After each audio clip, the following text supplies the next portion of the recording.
आज हम लोग पढ़ेंगे टेंस। और टेंस का अर्थ क्या होता है? काल। काल किसे कहते हैं? समय को। किसको कहते हैं? समय को। यानी काल का अर्थ क्या होता है?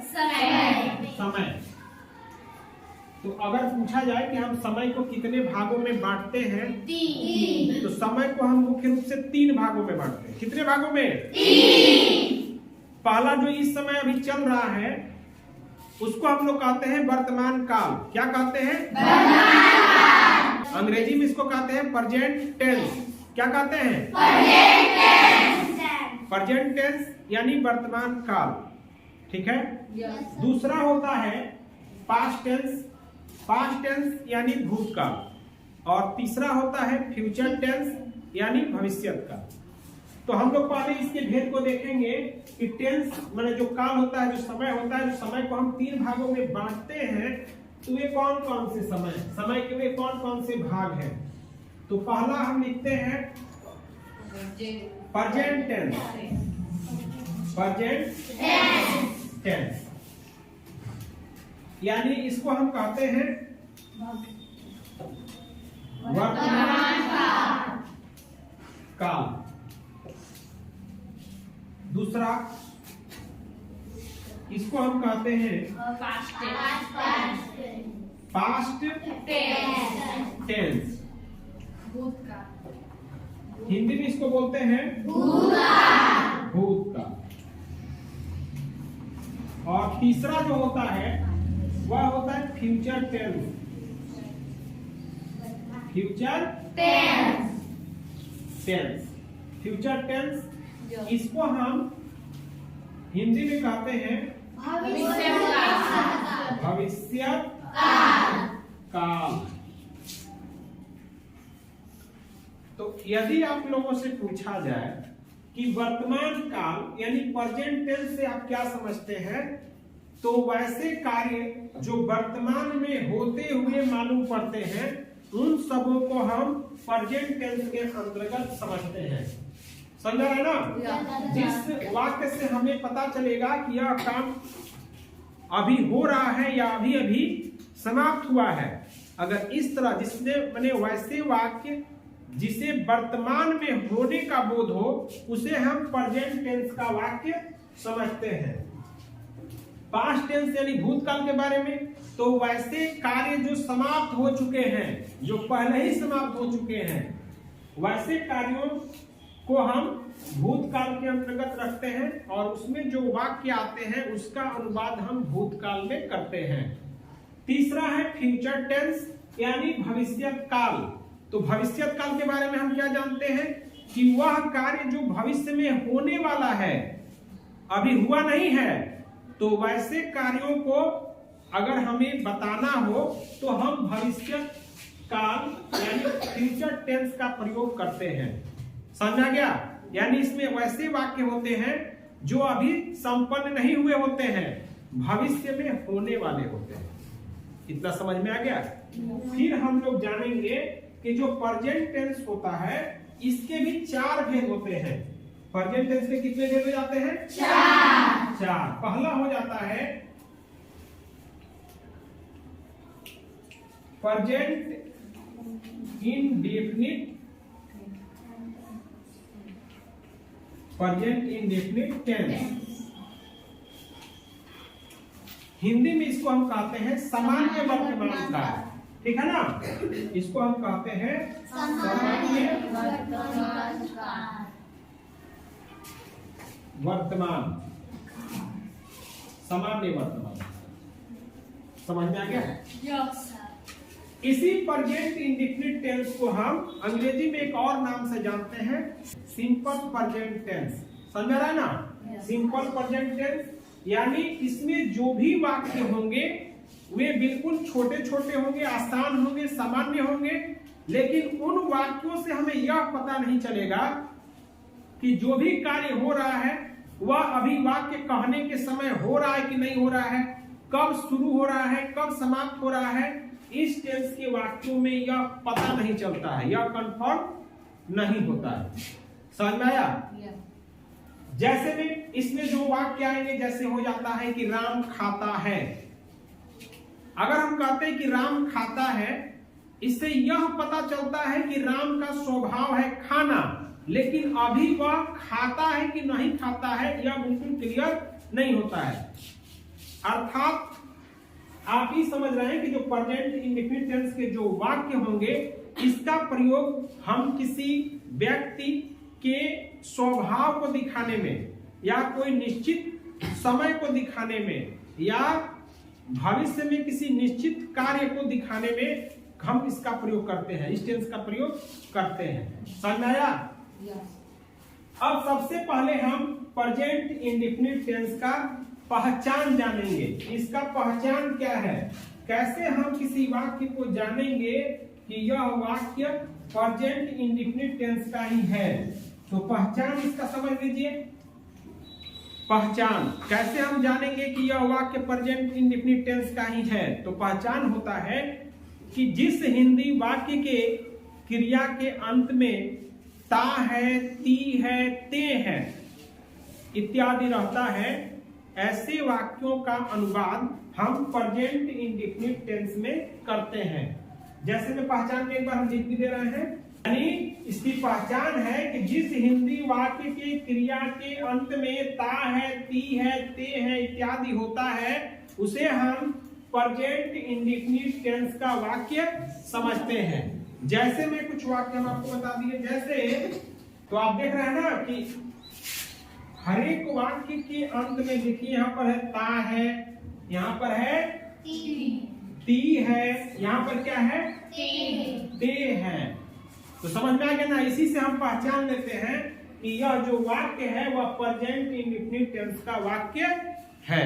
अब हम लोग जानेंगे कि यदि कोई वाक्य, जैसे में राम पढ़ता है, सीता खेलती है, आप लोग हंसते हैं, यह सब जो प्रेजेंट इंडेफिनिट टेंस का वाक्य है, यदि हम इसका अनुवाद करें तो आखिर किस नियम से हम इसका अनुवाद करेंगे?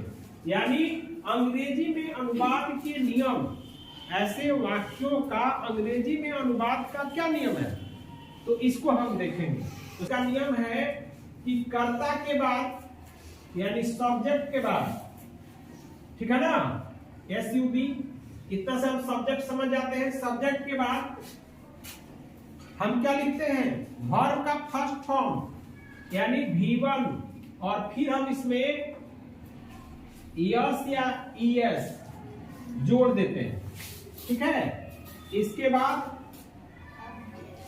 ऑब्जेक्ट और ETC अदर वर्ड्स जो भी होंगे हम इसको लिखेंगे और अंत में फुल स्टॉप देते हैं। समझ में आ रहा है?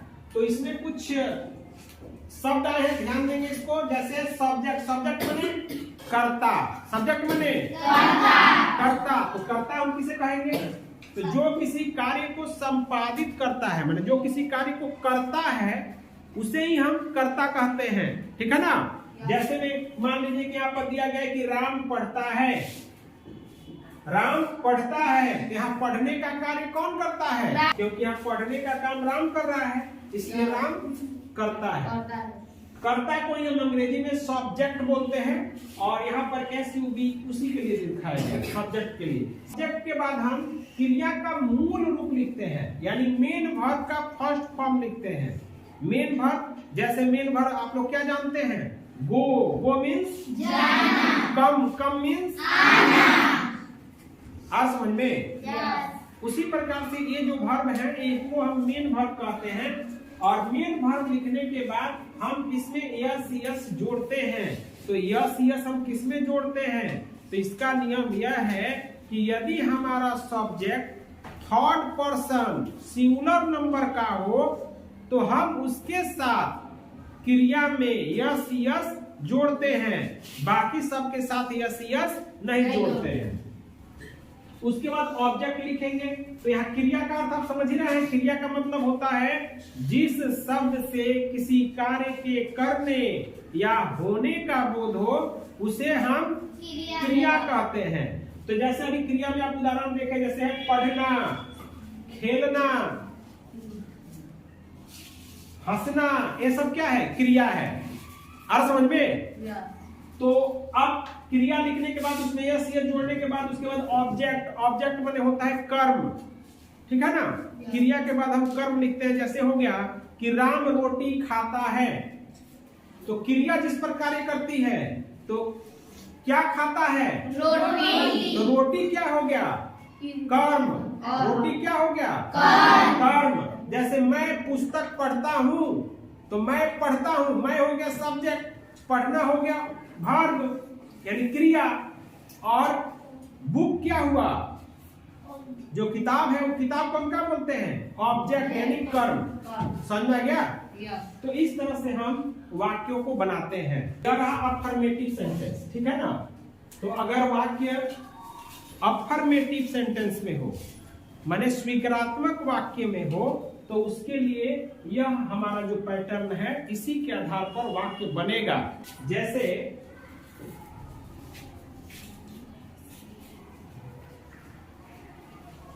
यह क्या है, राम पढ़ता है ना, हाँ। राम पढ़ता है, तो यहां लिखेंगे सब्जेक्ट क्या है, राम, क्रिया क्या है, पढ़ना, और पढ़ना का क्या होगा, रीड। और तुम देख रहे हो कि यह जो राम है जो करता है, यह थर्ड पर्सन सिंगुलर नंबर का है, इसलिए हम इसके क्रिया में यस या यस जोड़ेंगे। लेकिन इसका भी नियम है कि हम किस क्रिया में यस जोड़ेंगे और किस में हम यस जोड़ेंगे। चूंकि यह रीड है, इसमें यस जोड़ेंगे, यह होगा राम रीड्स। अब हम अंग्रेजी में अनुवाद के नियम को, इसको क्लियर जानने के बाद पहले हम पर्सन के बारे में एक बार जान लेते हैं। समझ में आ रहा है, पर्सन के बारे में एक बार जान ले रहे हैं ताकि आपको वाक्य बनाने में सुविधा हो। हम एक संक्षिप्त तालिका को देखेंगे, ठीक है ना। इसमें हम आपको पर्सन समझा दिए बढ़िया से। पर्सन यानी पुरुष, first person, second person, third person, ठीक है ना। फर्स्ट पर्सन में जो पर्सन होंगे उसमें सिंगुलर नंबर कौन होगा, माने एक वचन कौन सा होगा और प्लूरल नंबर कौन सा होगा। ये क्या है, ये सभी कर्ता हैं। हम लोग सब्जेक्ट पढ़े हैं ना, ये सभी सब्जेक्ट हैं। इसमें सिंगुलर नंबर का सब्जेक्ट कौन है और प्लूरल नंबर का सब्जेक्ट कौन है, और कौन सा सब्जेक्ट फर्स्ट पर्सन है, कौन सा सेकंड पर्सन का है, कौन सा थर्ड पर्सन का है, बस यही देखना है। तो इसे आप लोगों को याद भी करना है। फर्स्ट पर्सन जैसे आई, आई मीन्स यह सिंगुलर नंबर है, वी मीन्स हम लोग, यह प्लूरल नंबर है। और यहाँ आप देख रहे हैं सेकंड पर्सन में यू, यू माने होता है तुम या आप। यह इसे हम सिंगुलर प्लूरल भले रहे लेकिन हम इसको प्लूरल मानते हैं। और यहाँ पर इन का अर्थ को देख रहे हैं कि तुम लोग, आप लोग, यानी यू माने तुम भी होता है, तुम लोग भी होता है, यू मीन्स आप भी होता है और आप लोग भी होता है। ठीक उसी प्रकार थर्ड पर्सन में ही, सी, इट, राम, इट, यानी ही माने वह, सी माने वह, स्त्रीलिंग में आपको पता है। यहाँ पर राम यानी कोई भी नाम होगा वो थर्ड पर्सन के साथ साथ सिंगुलर नंबर में होगा। अगर प्लूरल होगा जैसे माने दे माने वे लोग, या बॉयज, चिल्ड्रेन, ये सब क्या होगा, थर्ड पर्सन प्लूरल नंबर होगा, यानी इससे बहुवचन का बोध होगा। समझ में आया।